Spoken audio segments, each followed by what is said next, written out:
Baik, selamat pagi untuk jemaat dan simpatisan sekalian yang saya kasihi di dalam nama Tuhan kita Yesus Kristus. Bagaimana kabarnya? Baik.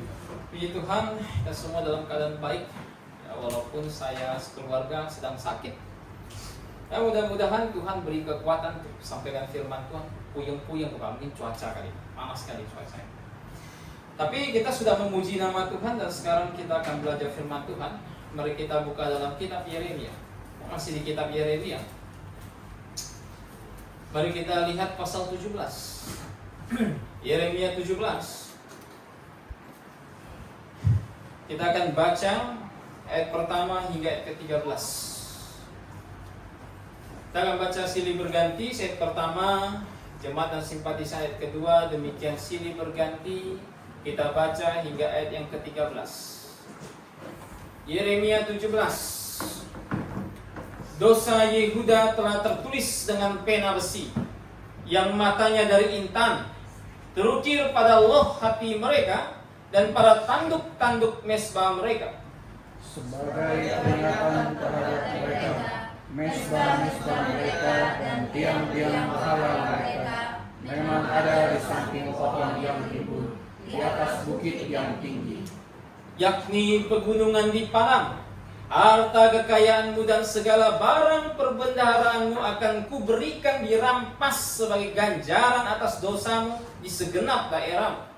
engkau dapat lepas tangan dari milik pusakamu yang telah kuberikan kepadamu, dan aku akan membuat engkau menjadi budak susumu di negeri yang tidak kau kenal, sebab dalam mukaku api yang Yesus yang akan menyala untuk selama-lamanya.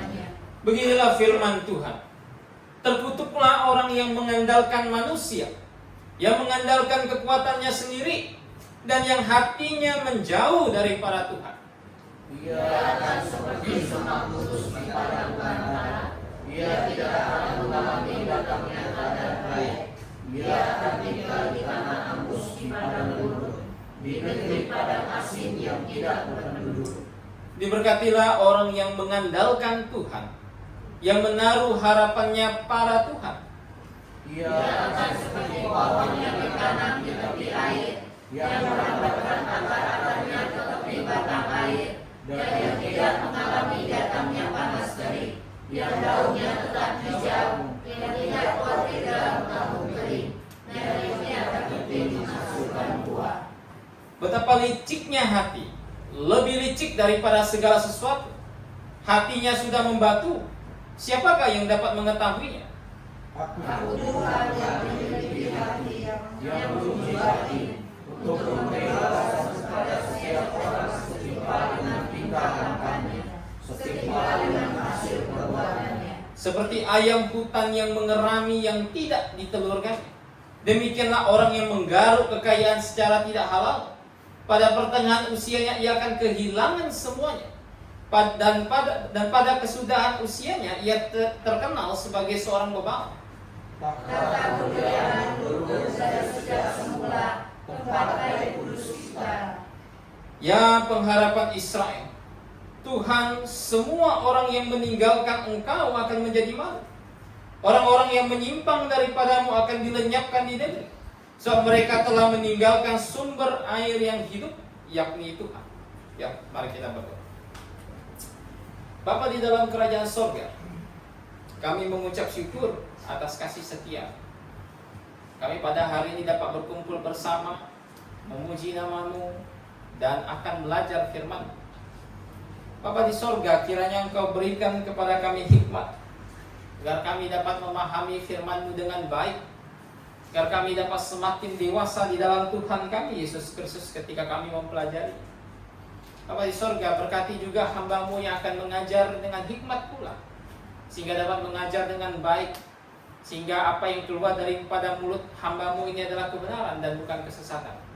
Berikanlah hamba-Mu ini kekuatan untuk menyelesaikan pelayanan pada hari ini, terutama untuk mengajar tubuh Tuhan kami Yesus Kristus pada pagi hari ini. Terima kasih Bapa, hanya di dalam nama Tuhan kami Yesus Kristus kami sudah berdoa dan mengucap syukur. Amin. Yeremia 17 bagian ini memberikan sebuah gambaran yang sangat komplit tentang keadaan manusia yang telah jatuh ke dalam dosa.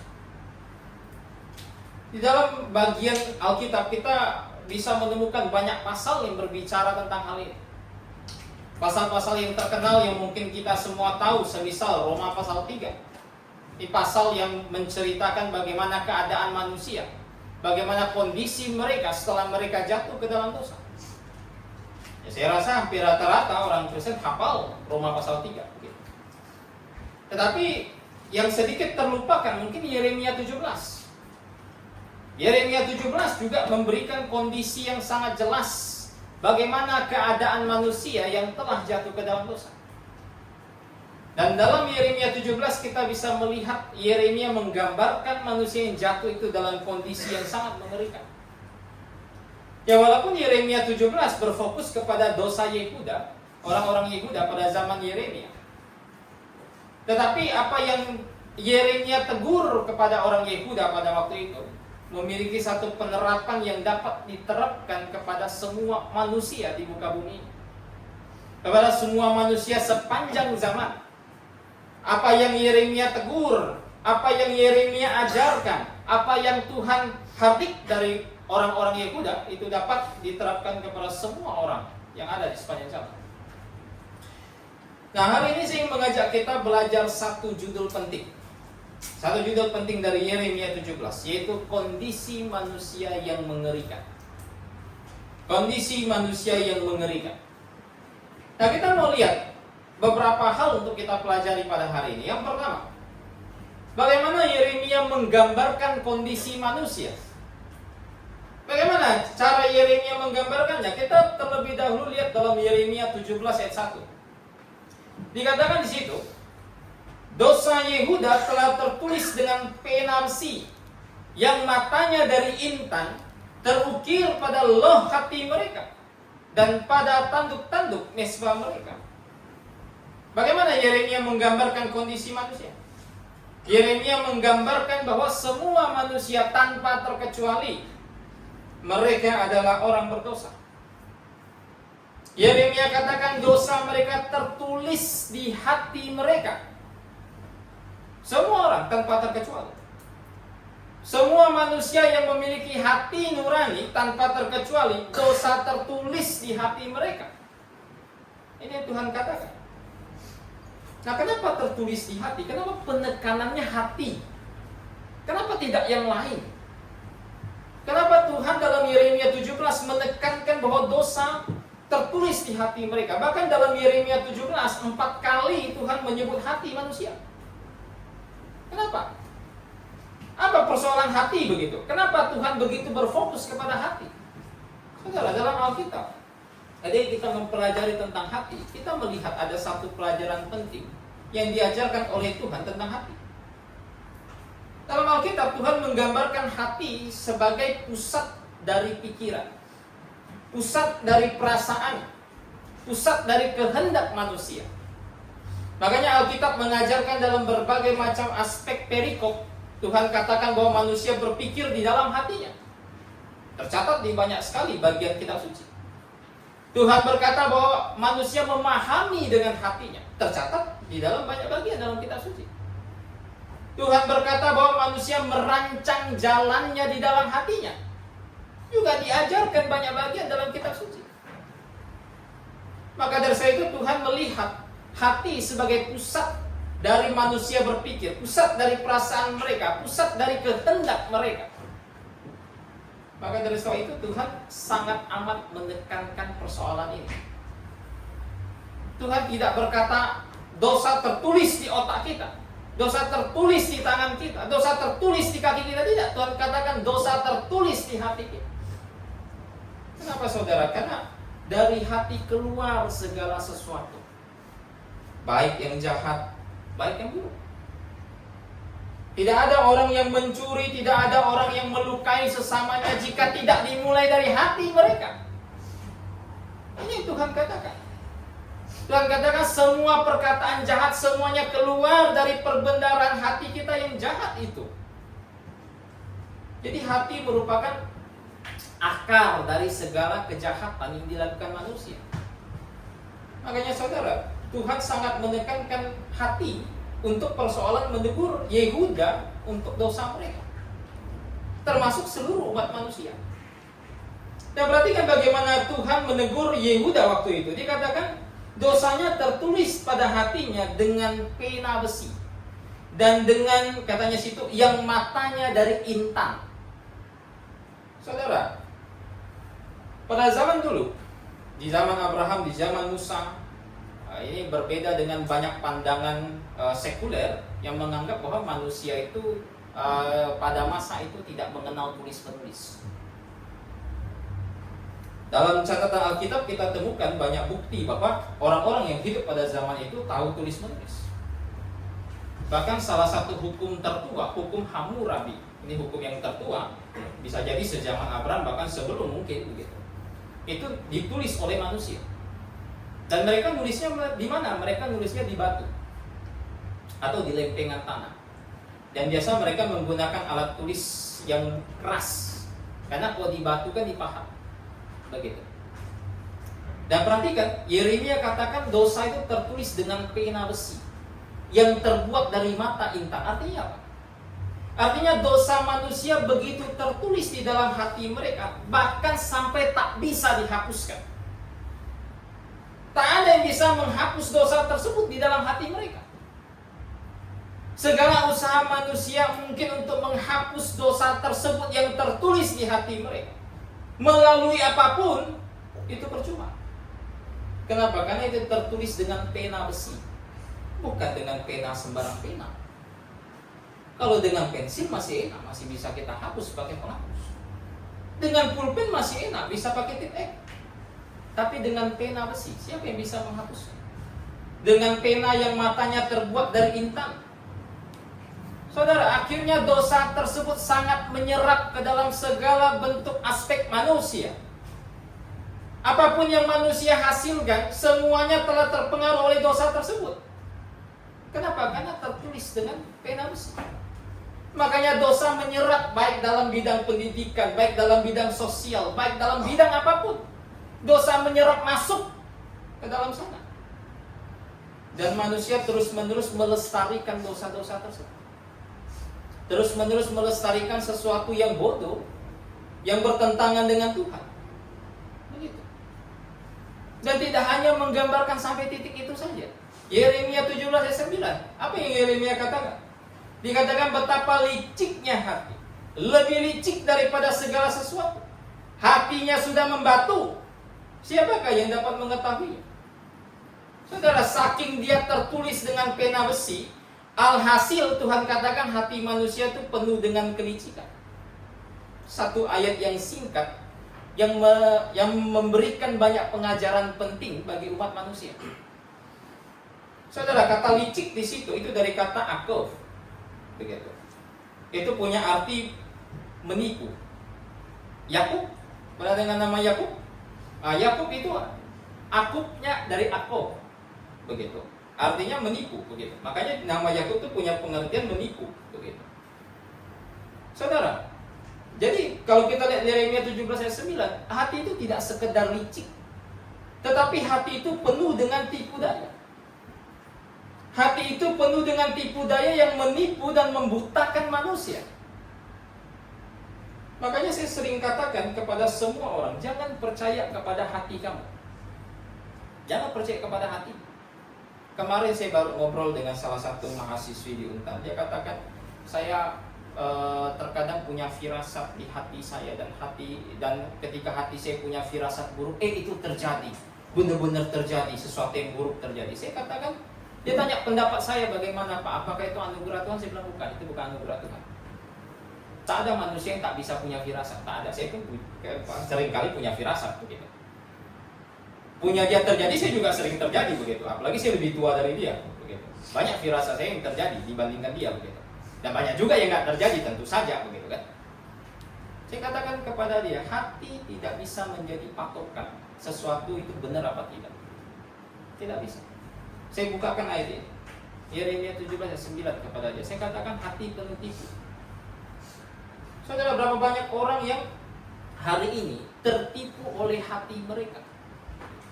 Betapa banyak orang yang sampai hari ini menganggap dirinya tuh benar di hadapan Tuhan. Hanya karena apa? Hati mereka. Berapa banyak orang yang di muka bumi ini yang sampai hari ini terus menganggap bahwa segala sesuatu di dunia bisa baik-baik saja. Kok bisa demikian? Hati mereka. Berapa banyak orang di dunia ini yang mungkin menganggap bahwa saya punya jalan untuk kembali kepada Tuhan melalui kepatuhan saya kepada agama saya. Berapa banyak orang yang percaya itu? Itu semua karena apa? Hati mereka. Berapa banyak orang di muka bumi yang membandingkan dirinya dengan orang lain dan berkata orang lain lebih buruk daripada saya. Saya lebih baik dibandingkan mereka. Mereka layak menderita di neraka. Saya tidak layak. Saya tidak membunuh. Saya tidak mencuri. Saya tidak memperkosa. Berapa banyak orang berpikir seperti ini? Yang menganggap dirinya tak bersalah. Karena apa saudara? Hati mereka. Hati mereka tidak menuduh mereka. Dan mereka anggap selama hati mereka tak menuduh mereka, maka mereka baik-baik saja di hadapan Tuhan. Belakangan minggu ini kan kita sering membahas persoalannya. Tapi Yeremia katakan apa? Tidak bisa. Orang tidak boleh mengikuti apa yang dikatakan hatinya. Justru hati harus dihakimi oleh firman Tuhan. Apa yang firman Tuhan katakan? Apa yang firman Tuhan ungkapkan? Bandingkan dengan pemikiran kita. Jika firman Tuhan katakan pemikiran kita salah, ya salah begitu. Jangan mentang-mentang tidak menuduh, maka ya udah saya bisa lakukan seenak saya. Begitu. Saudara, hati membuat orang itu tertuntun dengan butanya. Begitu. Mereka menganggap diri mereka bisa menilai segala sesuatu, padahal mereka tidak bisa menilai itu. Apa yang mereka anggap saya bisa nilai ini, ternyata tidak bisa. Itu semua karena hati mereka penuh tipu.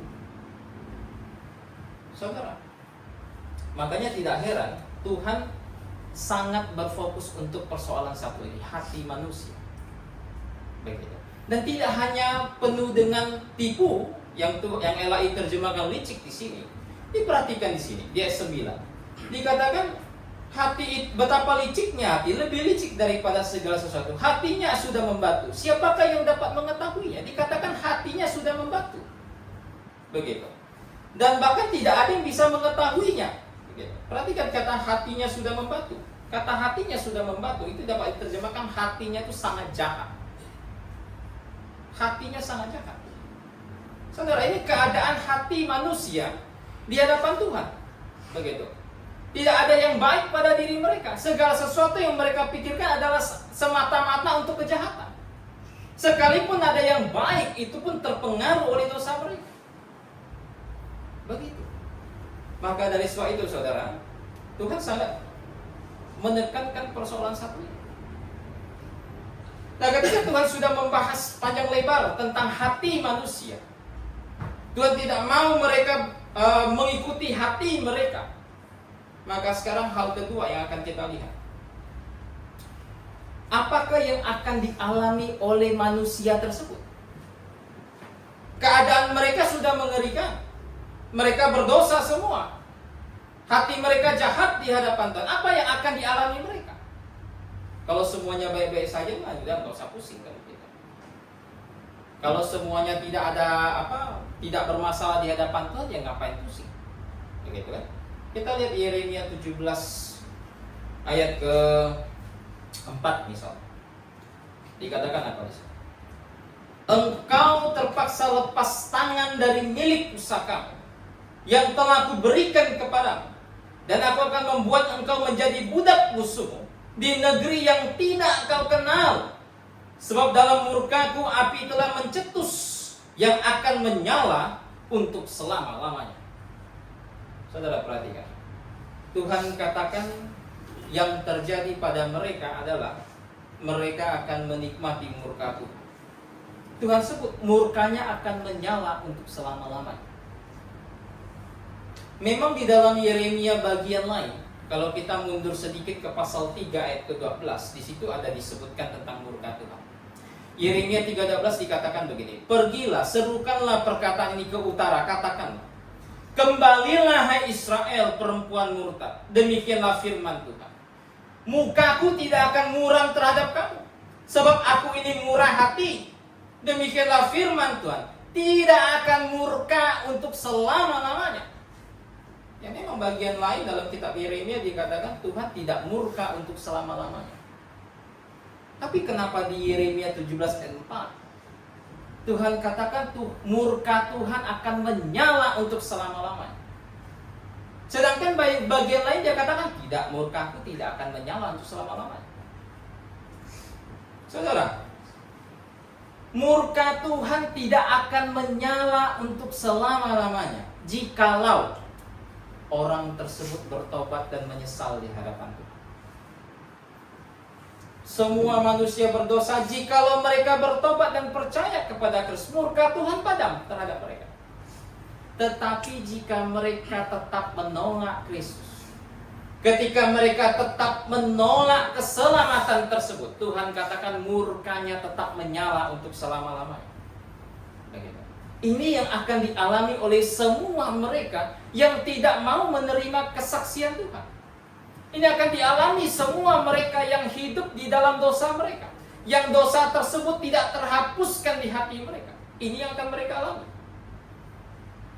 Tuhan katakan dalam Yeremia 17 ayat 5-8, terkutuk kepada mereka. Kenapa? Karena mereka telah meninggalkan Tuhan Allah mereka. Mereka menyembah berhala, Tuhan katakan. Mereka telah menggantikan kemuliaan Tuhan dengan ciptaan. Ini yang dilakukan Yehuda. Dan alhasil Tuhan katakan pada mereka akan hanya ada kutuk. Tidak ada berkat satu pun. Tidak ada belas kasihan satu pun dari Tuhan kepada mereka. Nah, perhatikan bagaimana Tuhan deskripsikan kutuk di ayat ke-6. Dia katakan ia akan seperti semak bulus di padang belantara. Ia tak akan mengalami datangnya keadaan baik. Ia akan tinggal di tanah angus di padang gurun, di negeri padang asin yang tidak berpenduduk. Saudara, Tuhan menggambarkan kutuknya dengan sebuah gambaran metaforis di tempat ini. Begitu.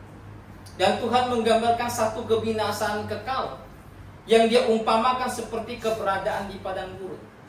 Keberadaan yang panas, yang gersam. Pontianak 2 hari ini panas bukan main.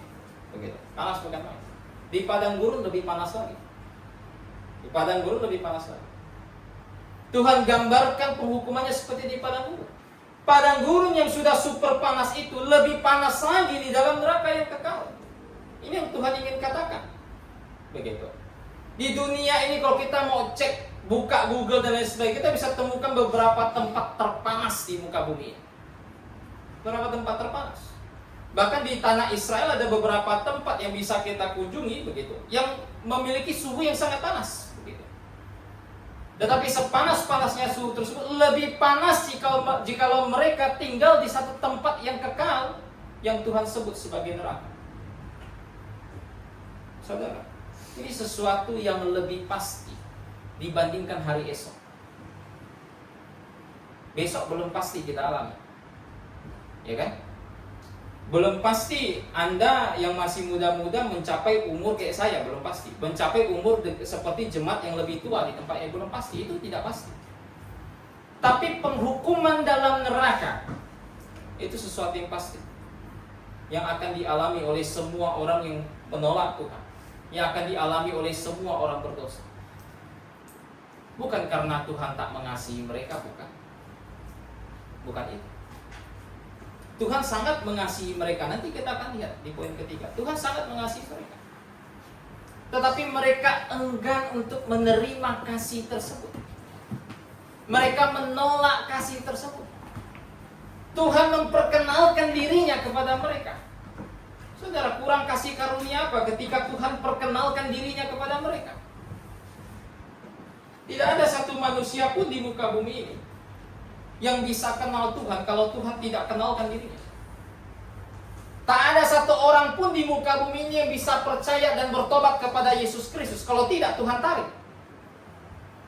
Tidak ada satupun orang di muka bumi ini yang bisa mengenal Yesus Kristus kalau tidak disingkapkan oleh firman Tuhan. Tidak ada. Dan Tuhan menyingkapkan itu. Kurang kasih apa kan begitu?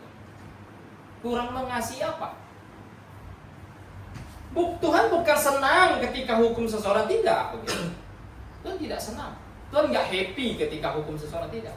Tetapi apa yang membuat seseorang tuh harus menderita di dalam hukuman yang kekal, di tempat yang panas, yang bahkan di situ hanya ada penderitaan, pengharapan putus, nggak ada sesuatu yang baik yang bisa dibayangkan di sana. Bahkan di sana hanya akan ada penyesalan saja. Kita teringat dengan orang kaya yang masuk neraka, yang di dalam kisah Lazarus dan orang kaya. Dia tidak ingin keluarganya masuk ke tempat yang sama. Tetapi apakah dia bisa memaksakan dirinya untuk keluar dari tempat itu, peringatkan keluarganya? Gak bisa.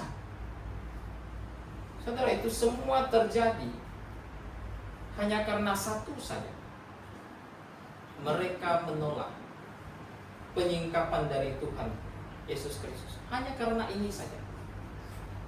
Mereka menolak salib Kristus hanya karena ini saja. Saudara, saya katakan semua dosa itu layak dihukum dalam neraka. Tak ada yang tak layak. Anda bohong satu kali saja sudah layak dihukum dalam neraka. Tapi saudara, ada dosa yang saya katakan dosa terbesar. Dosa terbesar. Anda tahu itu apa? Bukan membunuh, bukan. Bukan mencuri. Itu masih kurang besar. Dosa apa yang terbesar? Dosa terbesar adalah dosa ketika seseorang mengabaikan kasih daripada Tuhan.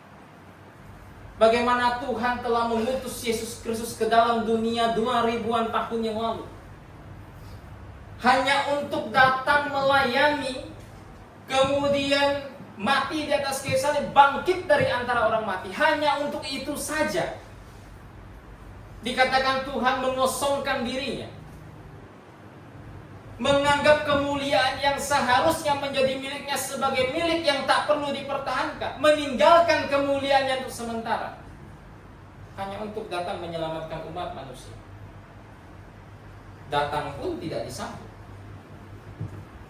Dia lahir di sebuah kandang, begitu.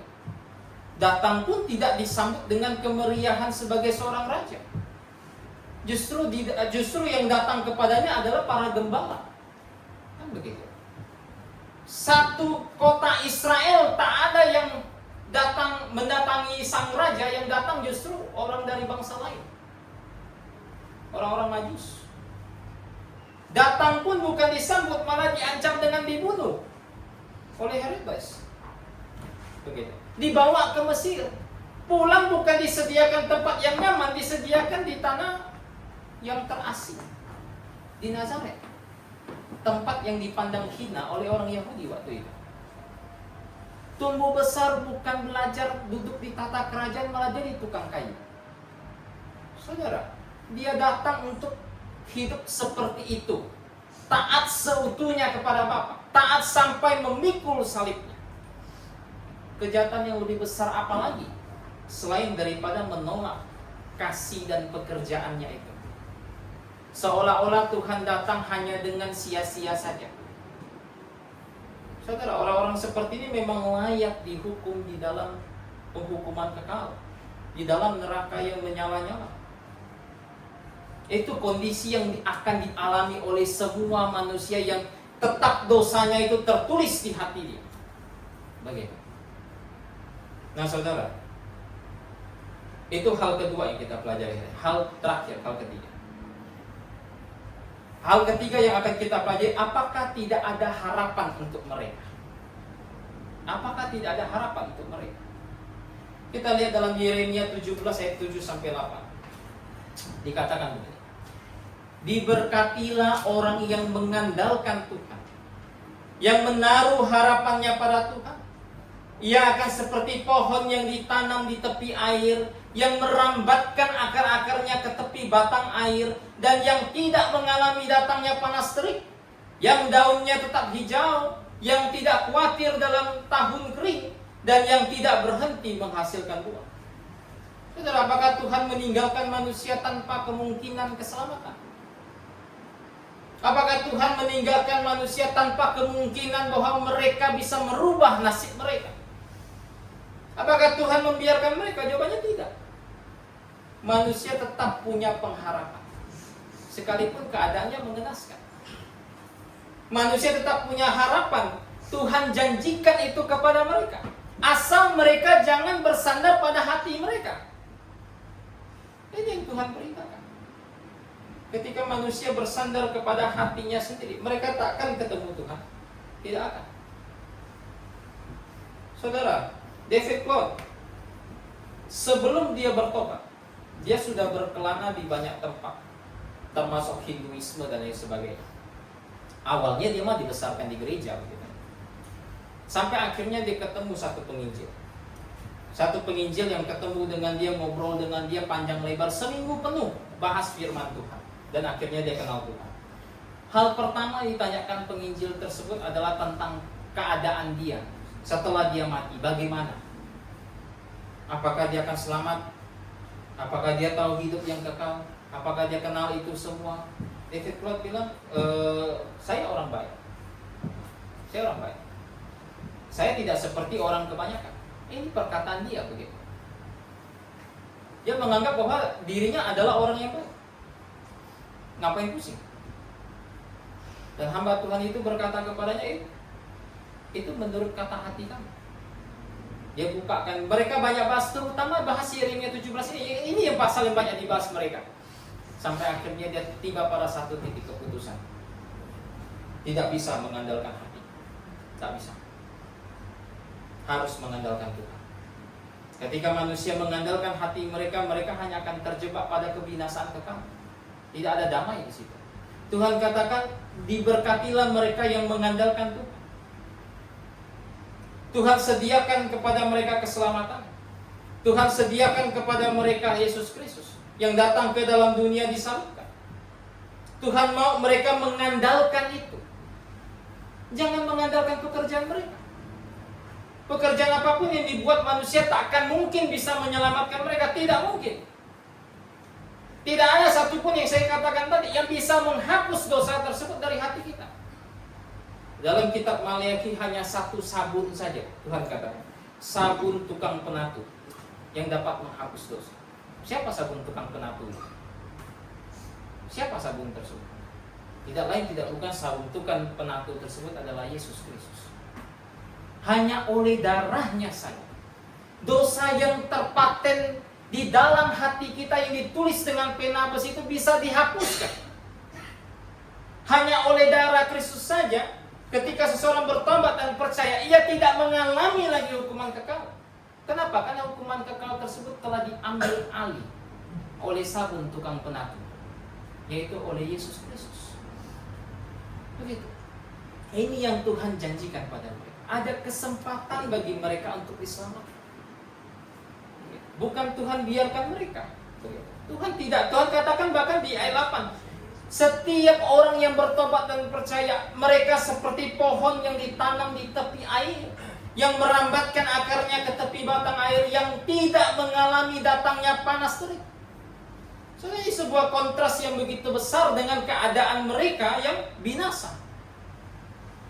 Keadaan mereka yang binasa digambarkan dalam ayat ke-6, mereka akan menderita panas di padang gurun.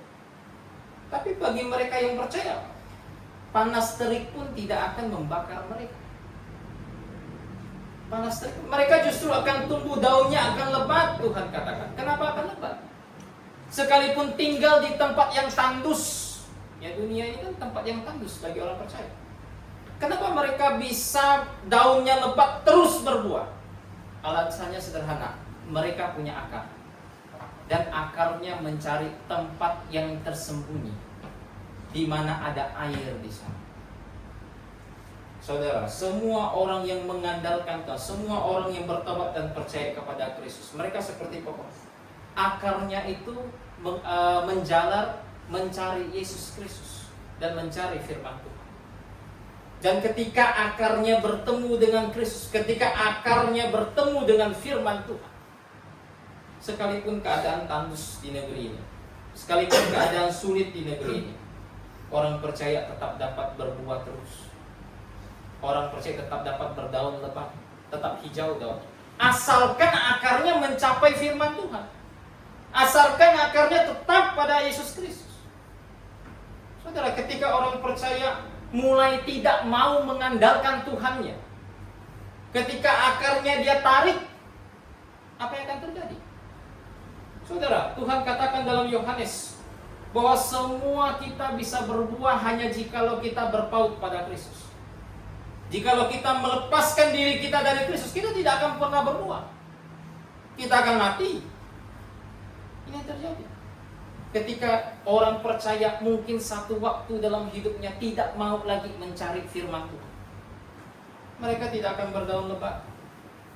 Mereka tidak akan berbuah. Mereka akan bersahabat dengan dunia, menganggap bahwa kenikmatan dunia sebagai hal yang baik-baik saja yang bisa mereka nikmati. Makanya Tuhan menggambarkan mereka yang mengandalkan Tuhan, yang bertobat dan percaya kepada Tuhan seperti pohon yang akarnya mencari Tuhan. Begitu. Saudara, semua orang percaya mesti seperti Habakuk.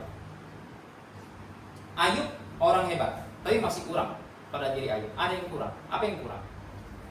Ayub tidak melewati ujian dengan sukacita. Betul tidak? Anda carikan satu ayat bagi saya di kitab Ayub. Ayub lewati itu dengan sukacita. Nggak ada. Dia malah mau bersoal jawab dengan Tuhan. Betul? Walaupun Ayub tidak bersalah di hadapan Tuhan. Tapi Habakuk beda. Habakuk bilang apa?